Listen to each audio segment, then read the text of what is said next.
Hello everyone. तो आज मैं सेक्शुअल रिप्रोडक्शन फ्लावरिंग प्लांट्स का सेकंड पार्ट लेके आ रही हूँ, जिसमें मैंने कवर करा है पहले pre fertilization structure and events. Much before the actual flower is seen on a plant, the decision that the plant is going to flower has taken place. तो ये बता रहा है कि जब प्लांट के ऊपर हमें फ्लावर दिखता है तो उससे पहले ही प्लांट ने डिसीजन ले लिया होता है that the flower is going to flower. Several hormonal and structural changes are initiated which lead to the differentiation. अब बहुत सारे हार्मोनल चेंजेस होते हैं, स्ट्रक्चरल चेंजेस होते हैं प्लांट्स में भी, जिसकी वजह से डिफ्रेंसिएशन होता है। मतलब जो सेल्स होती है वो किस में कन्वर्ट हो जाती है, मोर स्पेशलाइज्ड में वो कन्वर्ट हो जाती है। जैसे सेल से टिश्यू बनते हैं, टिश्यू से ऑर्गन्स बनते हैं और फर्दर उसका डेवलपमेंट होता रहता है। और फिर किस पार्ट का, फ्लोरल प्राइमोर्डियम, मतलब जब फ्लावर बहुत अर्ली स्टेज ऑफ डेवलपमेंट में होता है उसका अराइज होता है। Inflorescence are formed which bear the floral buds. Inflorescence होता क्या है, वो जब फॉर्म्ड होते हैं मतलब फ्लावर्स किस तरह रेंज होते हैं फ्लोरल एक्सिस पर, तो inflorescence are formed which bear the floral buds. जैसे इन्फ्लोरेसेंस फॉर्म्ड हो जाता है उसके ऊपर फ्लोरल बर्ड्स होते हैं एंड उसके बाद फ्लावर्स अराइज होते हैं। In the flower the male and female reproductive structures, the androecium and gynoecium differentiate and develop. फिर फ्लावर में क्या होता है कि मेल और फीमेल रिप्रोडक्टिव स्ट्रक्चर्स, और ये मेल और फीमेल रिप्रोडक्टिव स्ट्रक्चर्स कौन से हैं, एंड्रोशियम मतलब मेल एंड गायनोशियम मतलब फीमेल। तो एंड्रोशियम जो मैंने बताया था स्टैमेन में देखो मेन आ रहा है तो इससे याद रखना कि वो मेल रिप्रोडक्टिव सिस्टम है। और गायनोशियम कार्पेल और पिस्टल जिसमें ओवरी होती है तो वो फीमेल रिप्रोडक्टिव सिस्टम है। तो ये डिफ्रेंशिएट होते हैं, मतलब मोर स्पेशलाइज्ड वन सेल्स में कन्वर्ट होते हैं और फिर डेवलप्ड होते हैं। You would recollect that androecium consist of a whorl of stamens, जो मैंने आपको ऑलरेडी बता दिया, representing the male reproductive organ. तो एंड्रोशियम जो होता है वो वॉल ऑफ स्टैमेन से होता है and the gynoecium represent the female reproductive organ. सबसे पहले हम पढ़ेंगे stamen, microsporangium and pollen grains के बारे में। तो figure 2.2a shows the two parts of a typical stamen. Figure 2.2a आपको इस फिगर दिख रही होगी, इसमें दो पार्ट्स नज़र आ रहे हैं। ये पूरा दो पार्ट स्टैमेन है। Stamen the long and slender stock called the filament. ये जो लंबी सी और स्लेंडर पतली सी आपको ये स्टॉक दिख रही है इसे फिलामेंट बोलते हैं। और ये जो बाइलॉब्ड स्ट्रक्चर दिख रहा है दो लॉब्स में, ऐसे दो लॉब्स में एक लॉब यहाँ हो गया और एक लॉब यहाँ हो गया, दो लॉब, इसलिए बाइलॉब्ड स्ट्रक्चर कुछ इस तरह से होता है ये। तो इसे हम क्या कहते हैं, बाइलॉब्ड स्ट्रक्चर कॉल्ड दी एंथर। तो स्टैमेन में दो पार्ट्स हो गए, एंथर बाइलॉब्ड स्ट्रक्चर एंड ये long slender part that is filament. The proximal end of the filament is attached to the thalamus or the petal of the flower. अभी जो proximal end, ये जो आपको दिख रहा होगा फिगर में, ये swollen part, ये क्या है, proximal end of filament है। तो ये फ्लावर के पेटल से अटैच होते हैं थैलेमस से। थैलेमस एक बहुत swollen part ही होता है जिससे फ्लावर अराइज होता है। तो इसी से पेडिसल और थैलेमस से जो फ्लावर ऑर्गन है वो ग्रो होता है। तो ये प्रॉक्सिमल ऑफ द फिलामेंट उसी से अटैच होते हैं। The number of the length and the stamens are variable in flowers of different species.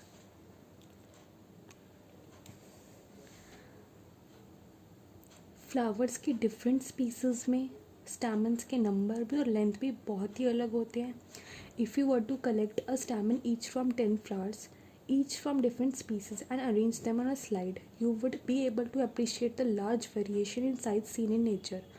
अगर आप स्टैमन को कलेक्ट करते हो 10 फ्लावर्स, मतलब अलग अलग स्पीसीज के फ्लावर्स लिए और उसमें से 10 stamens, 10 varieties of stamens collect करे और आपने एक स्लाइड पे अरेंज करे, you would be able to appreciate the range variation in seen on nature. अगर आप कलेक्ट करते हो, स्लाइड पे डालते हो उसे और अरेंज करते हो और फिर उसको ऑब्ज़र्व करते हो तो बहुत अलग अलग वैरायटीज़ के साइज़ दिखेंगे आपको, अलग अलग वैरायटीज़ के स्टैमेंस दिखेंगे। And careful observation of each stamen under dissecting microscope and making neat diagrams would elucidate the range in shape and attachment of anthers in different parts. तो हर अलग अलग फ्लावर में जो एंथर्स है वो अलग अलग तरीके से अटैच होती है हर एक स्पीसीज़ के फ्लावर्स में, और उनके जो शेप्स और साइजेस होते हैं और अटैचमेंट का तरीका होता है वो सभी फ्लावर्स में, सभी स्पीसीज़ के फ्लावर्स में अलग अलग होता है। A typical angiosperm anther is bilobed with each lobe having two theca. अब typical angiosperm बताया था एंथर, ये एंथर है, अभी बताया था ये बायलॉब्ड स्ट्रक्चर है। बायलॉब मतलब 2 लॉब्स है इसके अंदर, और इस ईच लॉब में जैसे ये थोड़ा 3 dimensional cut section of an anther है, तो इसमें ऐसे 4, एक लॉब ये है, एक लॉब ये, इसमें 4 थिका है, 4 थिका है, इसलिए इसको डायथीशियस भी बोलते हैं क्योंकि एक लॉब में 2 थिकस है, तो डायथीकियस। एंड फिगर 2.2b में दिखा रखा है, often a longitudinal groove runs lengthwise separating the theca. अभी आप 4 एक गहरे जगह देख रहे हैं, इन्हें ग्रूव बोलते हैं। ये लेंथवाइज बहुत लंबा है नीचे की तरफ, और यही क्या करते हैं, थिका को सेपरेट करते हैं, इन चारों थिका को सेपरेट करते हैं। Let us understand the various type of tissues and their organisation in the transverse section of an anther, figure 2.3। अभी हम आगे पढ़ेंगे तो हम देखेंगे अच्छे से इस पूरे स्ट्रक्चर को ट्रांसफर सेक्शन में। The bilobed nature of an anther is very distinct in transfer section of anther. जो एंथर की बायलॉब्ड नेचर है वो बिल्कुल डिस्टिंक्ट क्लियर है एंथर के ट्रांसफर सेक्शन में। And the anther is a 4 sided tetragonal section. Anther में मैंने अभी देखा कि एक लोब में 2 थिकस है, हर कैसे 4 साइडेड लग रहा है, 1 2 3 4, तो इसलिए इसका स्ट्रक्चर टेट्रागोनल स्ट्रक्चर होता है। और इसके अंदर 4 microsporangia, 4 microsporangia located at the corners, 2 each in lobe. तो कॉर्नर्स 2 इन ईच लोब, तो ये कॉर्नर्स में है 2 in each lobe.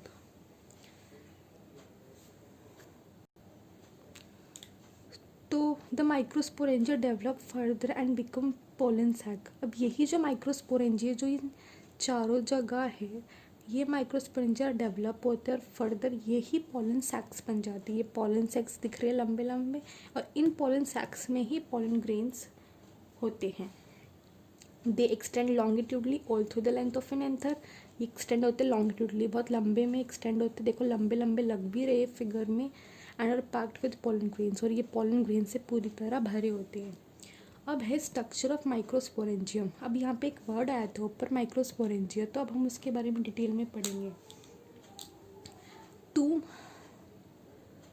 In a transverse section a typical microsporangium appears near circular in outline. तो ये मैं आपको अच्छे से समझाऊंगी फिगर के साथ कि माइक्रोस्पोरेंजियम होता क्या है। ये देखिए, ये है transfer section of young anther. ये जो 4 सर्कुलर इन आउटलाइन दिख रहे हैं ये माइक्रोस्पोरेंजियम है, माइक्रोस्पोरेंजिया। अब आप देख सकते हैं इस फिगर में ये 4 बाउंड्री से कवर्ड है। तो ये 4 बाउंड्री, 4 लेयर्स हैं जो उसकी कवरिंग है ये माइक्रोस्पोरेंजियम की। ये जो पहली कवरिंग है, सबसे इनर मोस्ट कवरिंग, इसे टेपटम बोलते हैं। टेपटम के बाद जो सेकेंड है उसे मिडल लेयर्स बोलते हैं, और जो थर्ड है उसे एंडोथीशियम बोलते हैं, और जो सबसे आउटर मोस्ट लेयर है उसे एपिडर्मिस बोलते हैं। तो ये माइक्रोस्पोरेंजियम 4 लेयर्स से कवर्ड है। ये 4 लेयर्स दिख गए आपको, तो यही transfer section cut of young anther है। अब वापस आइए इस पे। तो in a transfer section typical microsporangium appears near circular in outline. हमने देखा वो सर्कुलर इन आउटलाइन था, and it is generally surrounded by 4 layers. ये कितने लेयर्स से घिरा हुआ था, 4 वॉल लेयर्स, जो हमने 2.3b में देखा। जो सबसे आउटर मोस्ट थी एपिडर्मिस, फिर सेकेंड एंडोथीशियम, ये बाहर से हम देख रहे हैं, मिडल लेयर्स थर्ड, एंड सबसे इनर मोस्ट लेयर टेपटम। अब द आउटर 3 वॉल लेयर्स, अब इन तीनों लेयर्स जो आउटर मोस्ट है epidermis, endothecium and middle layers, इन तीनों के फंक्शन एक ही होते हैं, सेम फंक्शन परफॉर्म करते हैं प्रोटेक्शन का and help in dehiscence of anther to release the pollen. तो एपिडर्मिस, एंडोथीशियम, मिडल लेयर्स का क्या फंक्शन है, बहुत इंपॉर्टेंट है, प्रोटेक्शन में हेल्प करता है क्योंकि कवरिंग है बाहर की, आउटर मोस्ट कवरिंग है, तो प्रोटेक्शन में हेल्प करता है, और साथ ही साथ help in dehiscence of anther, मतलब एंथर बर्स्ट करने में ये हेल्प करते हैं जिससे पोलन ग्रेन्स आराम से रिलीज हो सके। And inner most wall layer is the tapetum. जो इनर मोस्ट वॉल लेयर है वो टेपटम है, tapetum. Inner most wall layer, इसका फंक्शन अलग है, ध्यान रहे, ये भी बहुत इंपॉर्टेंट है। It nourishes the developing pollen grains, ये क्या नरिशमेंट प्रोवाइड करती है, जो डेवलपिंग पोलन ग्रेन्स होते हैं उनको नरिशमेंट प्रोवाइड करती है। And cells of the tapetum possess dense cytoplasm, जो टेप्टम के सेल्स होते हैं वो डेंस साइटोप्लाज्म होते हैं। डेंस साइटोप्लाज्म मतलब जो भी ऑर्गेनल्स होती है और जो साइटोप्लाज्म में फ्लूइड होता है, जेल लाइक स्ट्रक्चर, वो बहुत क्लोजली कॉम्पैक्ट होते हैं एक दूसरे के साथ, तो इसलिए इसको डेंस साइटोप्लाज्म कहते हैं। और generally have more than one nucleus, very important. Tapetum binucleate भी होता है और क्या करता है वो मल्टी न्यूक्लियेट भी होता है, तो ध्यान रहे उसके एक से ज़्यादा न्यूक्लियस होता है, दो भी होते हैं, बहुत सारी भी होती है। अब क्वेश्चन पूछ रहा है, can you think of how tapetal cells could become binucleate, क्या बता सकते हो कि टेप्टल सेल्स बाइन्यूक्लियेट कैसे होते हैं। तो टेप्टल सेल्स एंडोमाइटोसिस करता है, एंडोमाइटोसिस और माइटोसिस में कैरियोकाइनेसिस और साइटोकाइनेसिस दोनों प्रोसेसेस आते हैं, लेकिन इसमें कैरियोकाइनेसिस तो होता है, साइटोकाइनेसिस नहीं होता। अभी आपके लिए जाना इतना ही ठीक है। मतलब इसमें कैरियोकाइनेसिस मतलब डिवीज़न ऑफ न्यूक्लियस तो होता है, लेकिन साइटोप्लाज्म का डिवीज़न नहीं होता है। और इसमें क्या होता है कि न्यूक्लियस जो है साइटोप्लाज्म के अंदर ही एक से दो बन जाते हैं, तो ऐसे धीरे धीरे ये बायोन्यूक्लियेट होता है और मल्टी न्यूक्लियेट कंडीशन आ जाती है। अब when the anther is young, a group of compactly arranged homogeneous cells called sporogenous tissue occupies the center of each microsporangium। अब जो एंथर होता है जब यंग कंडीशन में होता है, तो अभी हमने देखा कि उसमें माइक्रोस्पोरेंजियम उसके अंदर बहुत सारे सेल्स होते हैं, वो सेल्स एक जैसे होते हैं, इसलिए होमोजेनस सेल्स बोलते हैं। और वो होमोजेनस सेल्स जब ग्रुप बनता है उनका, वो बहुत ज़्यादा कॉम्पैक्टली अरेंज होता है, तो उससे वो स्पोरोजेनस टिश्यू बना देते हैं। स्पोरोजेनस टिश्यू, तो वो जो माइक्रोस्पोरेंजियम हमने स्ट्रक्चर पढ़ा था अभी पीछे, वो जो माइक्रो सर्कुलर इन आउटलाइन था, उसके अंदर बहुत सारे नंबर में सेल्स होते हैं जो एक जैसे होते हैं, होमोजेनस सेल्स। और वो सेल्स बन के स्पेशलाइज्ड होते हैं, मतलब डिफ्रेंशिएट होते हैं स्पोरोजेनस टिश्यू में, और वही माइक्रोस्पोरेंजियम का सेंटर होता है। अब माइक्रोस्पोरोजेनेसिस क्या होता है, तो एज द एंथर डेवलप्स, जैसे ही एंथर डेवलप्स होता है, तो cell of the sporogenous tissue undergo meiotic division, very very important. तो जब एंथर डेवलप होता है तो जो स्पोरोजेनस टिश्यू है उसके जो सेल्स हैं उसमें म्यूटिक डिवीजन होता है, और उस म्यूटिक डिवीजन के बाद किसका होता है, माइक्रोस्पोर टेट्राइड का। मतलब वो डिप्लॉयड सेल होते हैं, उसमें म्यूटिक डिवीजन होता है, तो 2n से n बन जाते हैं माइक्रोस्पोर टेट्राइड। वो 4 क्लस्टर ऑफ सेल्स होते हैं, 4 मतलब माइक्रोस्पोर टेट्राइड, इसलिए टेट्राइड क्या है। What would be the ploidy of the cells of the tetrad, तो अभी मैंने बताया कि डिप्लॉयड सेल से हैप्लॉइड सेल बन रहे हैं, तो उनकी प्लॉइडिंग लेवल क्या होगा टेट्राइड का, एन, दैट इज हैप्लॉइड। अब देखिए सेकेंड डायग्राम जो है ये enlarged view of one microsporangium का है। वन माइक्रोस्पोरम के यहाँ से इसका पूरा लास्ट व्यू दिखा रखा है, तो इसमें दिखा रखा है जो इनर मोस्ट लेयर और टेप्टम है, सेकेंड मिडल लेयर, फिर थर्ड इंडोस्थीशियम और आउटर मोस्ट लेयर एपिडर्मिस, और इसके अंदर जो माइक्रोस्पोरेंजियम है उसमें बहुत सारे सेल्स हैं, मतलब होमोजेनस सेल। उन्हीं होमोजेनस सेल्स को माइक्रोस्पोर मदर सेल्स कहते हैं, जो भी बताया था मैंने। होमोजेनस सेल्स उन्हें क्या कहते हैं, माइक्रोस्पोर मदर सेल या पोलन मदर सेल, पीएमसी, दोनों याद रखना, माइक्रोस्पोर मदर सेल्स या पीएमसी। अभी हमने बात करी माइक्रोस्पोर मदर सेल्स की, तो यही माइक्रोस्पोर मदर सेल और पोलन मदर सेल, मतलब each cell of the sporogenous tissues capable of giving rights to a microspore tetrad. हर एक सेल स्पोरोजेनस टिश्यू का एबिलिटी रखता है माइक्रोस्पोर टेट्राइड को फॉर्म करने की। Each one is a potential pollen और माइक्रोस्पोर मदर सेल। हर एक पोटेंशियल पोलन होता है, माइक्रोस्पोर मदर सेल होता है। पोटेंशियल किस लिए होता है, जिससे कि माइक्रोस्पोर टेट्राइड फॉर्म कर सके। And the process of formation of microspores from pollen mother cell PMC through meiosis is called microsporogenesis, very important. अब यही माइक्रोस्पोर मदर सेल या पीएमसी, जब इससे माइक्रोस्पोर्स का फॉर्मेशन होता है मेयोसिस की हेल्प से, इसी प्रोसेस को माइक्रोस्पोरोजेनेसिस कहते हैं। And the microspores as they are formed are arranged in a cluster of 4 cells. अब यही माइक्रोस्पोर्स जो होते हैं वो कैसे फॉर्म्ड होते हैं, इनका अरेंजमेंट 4 सेल्स का ग्रुप बन के होता है, और उसको हम माइक्रोस्पोर टेट्राइड कहते हैं। फिगर 2.3a, जो मैंने आपको दिखा दिया था। अब as the anthers mature and dehydrate, अब जैसे ही एंथर मेच्योर होता है, अभी तो वो डेवलप हो रहा था, वो मेच्योर हो गया है, डिहाइड्रेट हो गया। डिहाइड्रेट मतलब जितना भी मॉइस्चर कंटेंट है वो सब सूख चुका है उसका, वो बिल्कुल ड्राई हो चुका है, तो वो आराम से माइक्रोस्पोर्स एक दूसरे से अलग हो जाते हैं, dissociate from each other and develop into pollen grains, और वो पॉलन ग्रेन्स में डेवलप हो जाते हैं, बहुत ड्राई हो जाते हैं। And inside each microsporangium several thousand of microspores और pollen grains are formed that are released with the dehiscence of anther.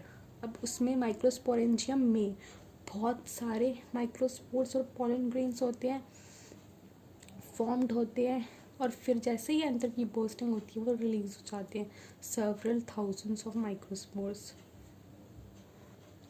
और ये जो सी फिगर है ये यही है मेच्योर डिहाइज्ड एंथर, इसमें कितने सारे सेवरल थाउजेंड्स ऑफ माइक्रोस्पोर्स यानी कि पॉलन ग्रेन्स हैं। अब नेक्स्ट टॉपिक है pollen grain. The pollen grains represent the male gametophytes, very very important. जो पॉलन ग्रेन्स होते हैं वो मेल गेमियोटोफाइट्स होता है। And if you touch the open anthers of hibiscus और any other flower you will find the deposition of yellowish powdery pollen grains. अगर आप touch करोगे हिबिस्कस के एंथर्स को तो या किसी और फ्लावर को भी, तो आपके जो फिंगर्स है उस पर येलोइश पाउडरी पॉलन ग्रेन्स की डिपोजिशन हो जाएगी, वो स्टिक कर जाएगी आपके फिंगर्स में। आप स्प्रिंकल करोगे ग्रेन्स को, आपने एक ग्लास स्लाइड लिया, उस पर एक ड्रॉप ऑफ वाटर डाली, उस पर आपने वो अपने फिंगर से स्प्रिंकल कर दी ग्रेन्स, और आपने उसे ऑब्जर्व किया अंडर अ माइक्रोस्कोप, तो आपको बहुत अमेजिंग लगेगा। You will really be amazed at the variety of architecture, मतलब उसका बनावट जो है, नेचर ने जो ब्यूटी दी है उसे, बहुत अमेजिंग है। उसके डिफरेंट साइज़ होते हैं, डिफरेंट शेप्स, डिफरेंट कलर्स और डिफरेंट ब्यूटीफुल डिज़ाइंस होते हैं जो पॉलन ग्रेन्स के आप ऑब्जर्व करोगे अलग अलग स्पीसीज़ के माइक्रोस्कोप की हेल्प से। Pollen grains are generally spherical, measuring about 25 to 50 micrometers. अब जो पॉलन ग्रेन्स होते हैं वो स्पेरिकल होते हैं जनरली, और उनका जो डायमीटर होते हैं वो 25 से 50 माइक्रोमीटर्स होते हैं डायमीटर में। ये 3 डायग्राम अपनी बुक में देखोगे तो ये scanning electron माइक्रोग्राफ्स of few pollen grains है। अब देखो अलग अलग डिज़ाइन के, अलग अलग कलर्स के, अलग अलग शेप से कितनी ब्यूटीफुल लग रही है। तो इसी तरह से पॉलन ग्रेन्स होते हैं, उनका साइज 25 to 50 माइक्रोमीटर्स होता है डायमीटर में। It has a prominent 2 layered wall, इसके पास 2 लेयर्ड वॉल होते हैं। प्रोमिनेंट मतलब उसका जो लेयर होते हैं यानी कि वॉल होता है थोड़ा उभरा उभरा सा होता है। And the hard outer layer called exine is made up of sporopollenin which is one of the most resistance organic material. अब जो उसके हार्ड आउटर लेयर है उसको एक्साइन कहते हैं। हार्ड आउटर लेयर एक्साइन होती है, वो स्पोरोपोलिन से बनी होती है। ये बहुत ही इंपॉर्टेंट है, जो बहुत ही मोस्ट रेजिस्टेंस ऑर्गेनिक मटेरियल होती है, मतलब बहुत स्ट्रॉन्ग होती है और काफ़ी चीज़ों से फाइट कर लेती है। वो कौन सी चीज़ें हैं, मतलब ये हाई टेम्परेचर को विदस्टैंड कर लेती है, टॉलरेट कर लेती है, स्ट्रॉन्ग एसिड्स को भी और स्ट्रॉन्ग बेस अल्कली को भी ये विदस्टैंड कर लेती है, टॉलरेट कर लेती है। और अभी तक ऐसा कोई एंजाइम नहीं मिला जो स्पोरोपोलिन को डिग्रेड कर सके, इसे डिस्ट्रॉय कर सके। Pollen grain exine has prominent apertures called germ pores. जो पॉलन ग्रेन है, जो एक्साइन है, उसके ऊपर एक प्रोमिनेंट एपर्चर्स है, मतलब वही उभरे उभरे कुछ पोर्स हैं जिन्हें जर्म पोर्स कहते हैं। और यहाँ जर्म पोर्स में पूरे एक्साइन पे स्पोरोपोलिन की कवरिंग होती है, लेकिन वो जर्म पोर्स ऐसे जहाँ पे स्पोरोपोलिन के एब्सेंट होते हैं, कवरिंग नहीं होती है। Pollen grains are well preserved as fossils, और स्पोरोपोलिन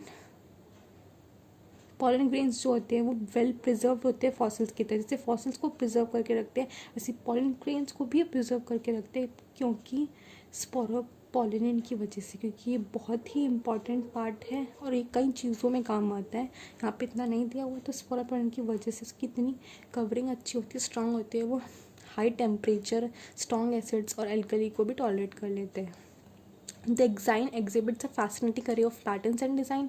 जो एक्साइन होते हैं उसके भी बहुत ही पैटर्न्स और डिज़ाइंस होते हैं, अलग अलग तरीके के, बहुत इंटरेस्टिंग तरीके के पैटर्न्स और डिज़ाइंस होते हैं जो देखने में बहुत ही इम्प्रेसिव लगते हैं एक्साइन के। Why do you think the exine should be hard? तो एग्जाइन को क्यों हार्ड होना चाहिए? एग्जाइन को तो ऑब्वियसली हार्ड होना चाहिए, क्योंकि एग्जाइन उसकी आउटर मोस्ट लेयर है और पॉलन ग्रेन्स को वो जिसे प्रोटेक्ट कर सकते हैं उसकी लेयर जो है वो हार्ड होनी चाहिए, यानी कि exine. And what is the function of germ pore? तो जर्म पोर का फंक्शन क्या होता है? अभी हमने देखा जर्म पोर के पास स्पोरोपोलिन नहीं होता, तो उससे वो क्या पोर्शन हेल्प करते हैं? पॉलन ट्यूब ग्रोथ में हेल्प करते हैं। The inner wall of the pollen grain is called the intine.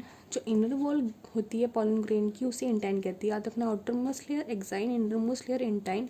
और ये किसकी बनी होती है? एग्जाइन तो बहुत हार्ड होती है, लेकिन इंटाइन इसका ऑपोजिट, बहुत थिन होती है और कॉन्टीन्यूस लेयर होती है। किसकी बनी होती है? Cellulose and pectin. मतलब इंटाइन बहुत ही पतली और कॉन्टीन्यूस लेयर होती है और ये सेल्यूलोज और पेक्टिन की बनी होती है। Underline this, very very important, कि intine is made up of cellulose and pectin. Cytoplasm of the pollen grain is surrounded by plasma membrane. अब जो पॉलन ग्रेन का साइटोप्लाज्म होते हैं वो प्लाज्मा मेम्ब्रेन से सराउंडेड रहते हैं। And when the pollen grain is mature it contains 2 cells. जब पॉलन ग्रेन मैच्योर हो जाता है तो इसमें 2 सेल्स होते हैं, एक vegetative cell and an generative cell. The vegetative cell, ये देखो ये मैच्योर हो रहा है, इसमें 2 सेल आ गए, ये वेजिटेटिव सेल और ये generative cell. Vegetative cell is bigger, has abundant food reserve in largely irregularly shaped nucleus. इसमें देखो वेजिटेटिव सेल जो है ये बहुत बड़ा है और इसमें बहुत सारा फूड रिजर्व है और इसका जो न्यूक्लियस है उसकी शेप बिल्कुल इरेगुलर है। देखो ना तो सर्कल में है ना किसी और शेप में है, कहीं से बड़ा कहीं से छोटा है। And the generative cell is small and floats in the cytoplasm of the vegetative cell. लेकिन जो जनरेटिव सेल है वो छोटा है और इसमें ऐसा लग रहा है ये पार्टीशन है, लेकिन ये पार्टीशन, ये जो जनरेटिव सेल है ये वेजिटेटिव सेल के साइटोप्लाज्म में ही है। तो floats in the cytoplasm of the vegetative cell and it's spindle shaped with a dense cytoplasm and a nucleus. ये जो जनरेटिव सेल है इसमें न्यूक्लियस है जो स्पिंडल शेप्ड का लंबे में से लंबा सा है और ये क्या कर रहा है? ये स्पिंडल शेप्ड है, डेंस साइटोप्लाज्म मैंने बताया था, कॉम्पैक्टली अरेंज साइटोप्लाज्म है इसका और एक इसमें न्यूक्लियस है। इन ओवर 60% ऑफ एंजियोस्पर्म्स, अगर हम 60% एंजियोस्पर्म्स की बात करें, जो पॉलन ग्रेन्स है वो शेड होते हैं 2 सेल स्टेज में, मतलब वेजिटेटिव सेल और जनरेटिव सेल्स में, इसी स्टेज में वो शेड हो जाती हैं।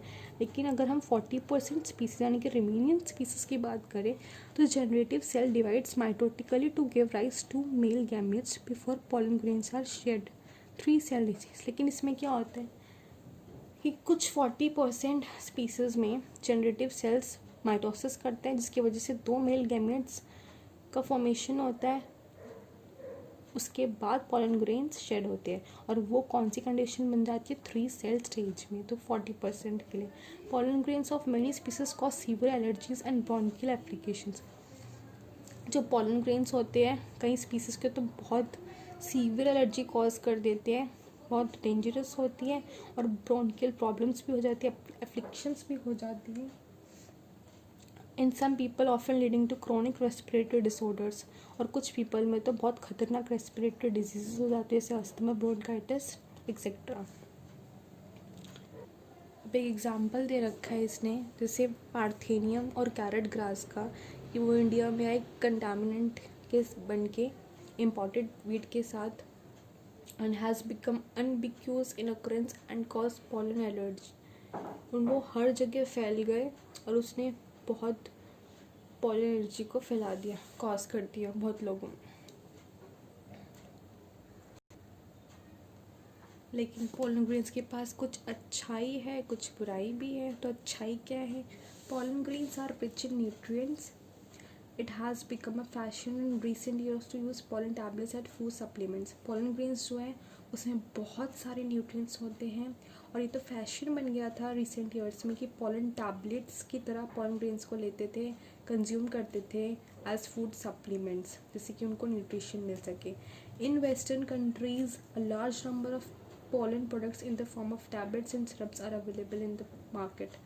कुछ वेस्टर्न कंट्रीज़ में तो बहुत सारे पॉलन प्रोडक्ट्स मिलते थे, अवेलेबल थे मार्केट में और टैबलेट्स और सिरप्स की फॉर्म में। pollen consumption has been claimed to increase the performance of athletes and racehorses। pollen consumption जो है उसने तो ये भी ट्रू कर दिया कि जो एथलीट्स और रेस हॉर्सेस की परफॉर्मेंस है वो pollen कंजम्पशन की वजह से बढ़ सके। When once they are shed, pollen grains have to land on the stigma before they lose viability. अब एक इम्पॉर्टेंट बात कि अगर pollen grains shed हो जाते हैं तो उन्हें स्टिग्मा पे लैंड होना होता है एक पर्टिकुलर टाइम लिमिट में बिफोर दे लूज़ वायबिलिटी। तो ये वायबिलिटी क्या होता है कि जैसे ही वो शेड हो जाते हैं तो उनको स्टिग्मा के साथ लैंड होना होता है और वो एबिलिटी होती है उसकी कुछ टाइम के लिए। अब सब स्पीसीज़ में अलग अलग वायबिलिटी पीरियड होता है before they lose viability if they have to bring about fertilization. तो वायबिलिटी मतलब कि अगर उन्हें फर्टिलाइजेशन परफॉर्म करना है, उनकी एबिलिटी है जो फर्टिलाइज परफॉर्म करने के लिए हर स्पीसीज़ में अलग अलग होती है। तो how long do you think the pollen grains retain viability? अलग अलग होती है। And the period for which pollen grains remain viable is highly variable. तो जो टाइम पीरियड होता है pollen grains का वायबल रहने के लिए वो अलग अलग होता है और कुछ एक्सटेंट पे वो किस पे डिपेंड करते हैं, टेम्परेचर एंड ह्यूमिडिटी। तो टेम्परेचर पे भी डिपेंड करते हैं, ह्यूमिडिटी पे भी डिपेंड करते हैं। अब इसने बोला in some cereals such is rice and wheat pollen grains lose viability within 30 minutes। कुछ सीरियल्स की बात करें हम जैसे राइस और व्हीट की तो pollen grains का जो वायबल पीरियड होता है वो सिर्फ 30 मिनट्स के लिए होता है। उनके रिलीज़ होने के बाद उन्हें 30 मिनट्स में स्टिग्मा से स्टिक होना होता है। And in some members of Rosaceae, Leguminosae and Solanaceae family की बात करें हम तो उनका जो वायबिलिटी पीरियड होता है वो मंथ्स के लिए होता है, मतलब मंथ्स तक होता है। तो you may have heard of storing seem in sperms of many animals including humans for artificial insemination. आपने सुना भी होगा कि सीमन और स्पर्म्स को बहुत सारे एनिमल्स के स्टोर करके रखते इंक्लूडिंग ह्यूमंस के भी करते हैं जिससे कि आर्टिफिशियल इंसेमिनेशन कर सके। And it is possible to store pollen grains of a large number of species for years. तो pollen grains को भी स्टोर करना पॉसिबल है बहुत सालों के लिए और बहुत वैरायटी में स्पीसीज क्या, लेकिन condition it's very very important कि pollen grains को किस में स्टोर करते हैं। तो लिक्विड नाइट्रोजन और टेम्परेचर है 196 degree Celsius, very important, liquid nitrogen 196 degree Celsius. And such stored pollens can be used as pollen banks similar to seed banks. और फिर उन pollens को यूज़ किया जा सकता है pollen banks की तरह, उसी तरह जिस तरह क्रॉप ब्रीडिंग प्रोग्राम्स में सीड बैंक्स का यूज़ करते हैं। अगर मेरी वीडियो पसंद आई तो प्लीज़ लाइक करें, शेयर करें मेरी वीडियो को और सब्सक्राइब मेरे चैनल को जिससे कि आपको और इससे रिलेटेड वीडियोस इस चैप्टर की जो बचा हुआ इसका पार्ट है उसकी वीडियोस मिल सके, आपको इसका नोटिफिकेशन मिल सके। सो बाय गाइस, मिलते हैं इसी चैप्टर की नेक्स्ट वीडियो में।